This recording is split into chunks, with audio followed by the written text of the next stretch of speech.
ನಮಸ್ಕಾರ. ನವಭಾರತ್ ಅಸೋಸಿಯೇಷನಿಂದ ಸ್ವಾಮಿ ಮಾತಾಡೋದು. ನೋಡಿ, ನಾವು ವಿಶೇಷಚೇತನವ್ರನ್ನೇ ಕೆಳಮಟ್ಟಕ್ಕೆ ನೋಡಬೇಡ್ರಿ, ತಾಯಿ ತಂದೆಯೇ ಉತ್ತರಾಶ್ರಮಕ್ಕೆ ಸೇರಿಸಬೇಡ್ರಿ ಅಂತ ನವಭಾರತ್ ಅಸೋಸಿಯೇಷನಿಂದ ಕೈ ಮುಗಿದು ಕೇಳ್ಕೊತಾ ಇದ್ದೀವಿ. ಬನ್ನಿ, ನಮ್ಮ ನವಭಾರತ್ ಅಸೋಸಿಯೇಷನ್ ಹೆಂಗೆ ನಡ್ಸ್ಕೊಂಡು ಹೋಗ್ತಾ ಇದ್ದೀವಿ ಅಂತ ನೋಡೋಣ. ಬಂಧುಗಳೇ, ನವಭಾರತ್ ಹ್ಯಾಂಡಿಕ್ಯಾಪ್ ಪುನಶ್ಚೇತನ ಅಂಗವಿಕಲರ ಸಂಘದ ವತಿಯಿಂದ ಹಾಗೂ ವಿಕಲಚೇತನರನ್ನು ಹಾಗೂ ವಿಶೇಷ ಚೇತನರನ್ನು ಯಾರು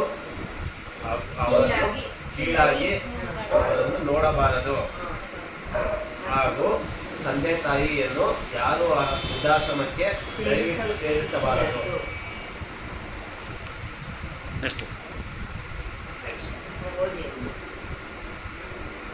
ಹಾಗೂ ನವಭಾರತ್ ಅಂಗವಿಕಲರ ಪುನಶ್ಚೇತನ ಸಂಘದ ವತಿಯಿಂದ ದಿನಾಂಕ 19/5/2024 ನಡೆದ ಚರ್ಚೆ ಹಾಗೂ ಈ ಸಭೆಯಲ್ಲಿ KSRTC ಹಾಗೂ BMTC ಸರ್ಕಾರಿ ಬಸ್ಸಿನಲ್ಲಿ ವಿಕಲಚೇತನರ ಆಸನ ಇರುವುದಿಲ್ಲ ಹಾಗೂ ನಾಮಫಲಕ ಇರುವುದಿಲ್ಲವೆಂದು ಇದನ್ನು ಖಂಡಿಸಿ ಹಾಗೂ ಇದರ ಬಗ್ಗೆ ಸಂಬಂಧಪಟ್ಟ ಇಲಾಖೆಗೆ ದೂರು ಕೊಡಲಾಗುವುದು ಎಂದು ತೀರ್ಮಾನಿಸಿದ್ದೇವೆ.